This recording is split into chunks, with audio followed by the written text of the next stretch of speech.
Yes, that's right. Well, just as I received from Kosan, how should I put this time? Well, I'm going to be joining full time, so for you, and well, that's something I'm still a bit unsure about.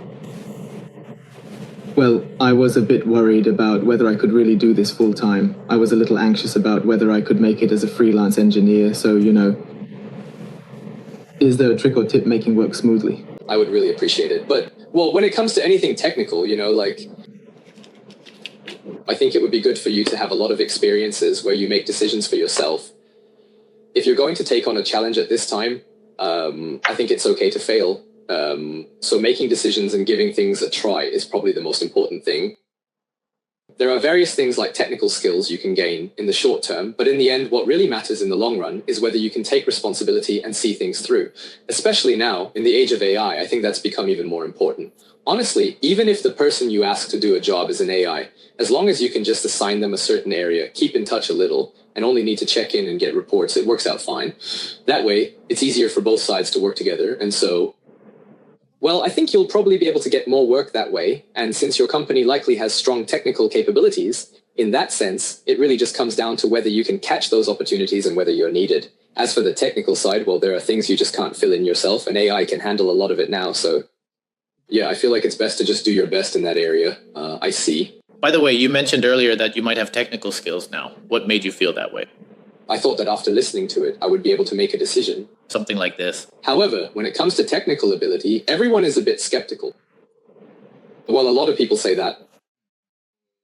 But in the end, it's not really about whether you know the technical stuff or not. I don't think that's what it's all about. It's more knowledge. Yes, that's right, that's right. Even if you have AI look it up for you, or even if you're an expert and already know it, I don't think it really makes a difference for me. That's what I think. Yeah, that's right. Even if you think about it that way, in the end, I believe it's better for us to combine our abilities to use technology to create something new.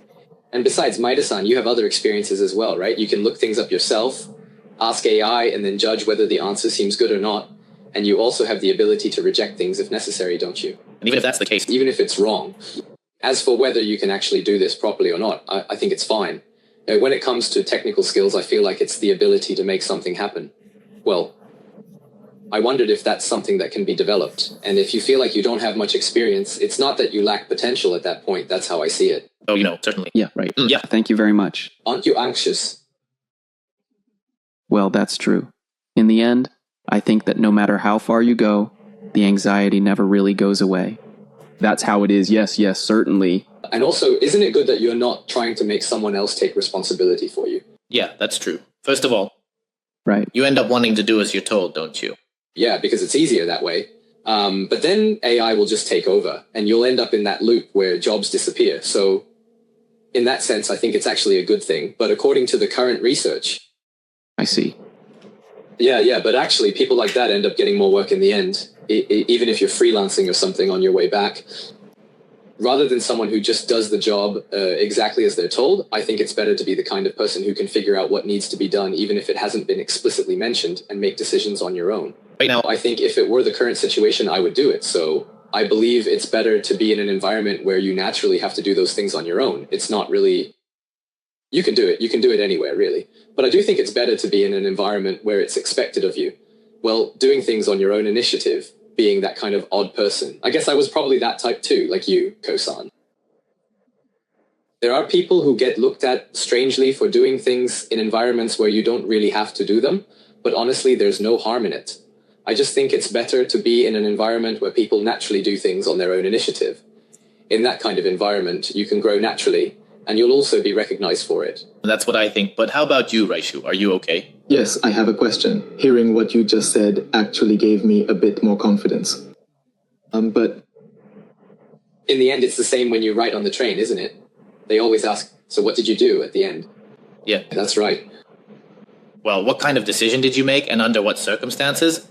Came to that decision, Well, I think the more experienced someone is, the more mistakes they've made. So I don't think we're necessarily looking for the right answer. What's important is whether you tried something and what you were thinking at the time. Especially in the age of AI, it's not just about your own thoughts anymore. You can now have conversations with AI to help you realize things. Isn't that the situation we're in now? The risk of making a wrong decision all by yourself. To put it in extreme terms, that risk has actually decreased. You can now distill your own thoughts by yourself. Even if you try something that has been distilled to a high degree of purity and it still doesn't work out, I don't think that's necessarily a bad thing to have on your resume, even if it counts as a failure. Yeah, and well, On the other hand, don't you sometimes wonder what it means if someone only has a string of perfect successes? yes, that's true. Yeah.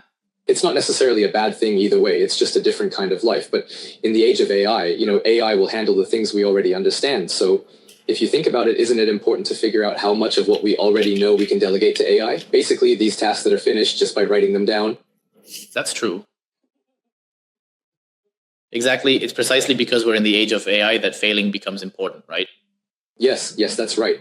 After all, even if you ask AI to come up with ideas for you, it won't think for you if it fails. Even if you say, come up with a video idea, for some reason it just writes something kind of aimless, doesn't it? I mean, I do trust it to some extent, but still. That's true. It's important to gain real first-hand experience.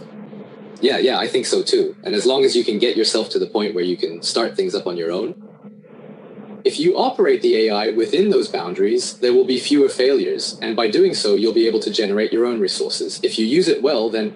Yeah. Up until now, we haven't really been able to prepare something like a duplicate of ourselves, but now, to some extent, we can actually do that, right? With things like memory and AI,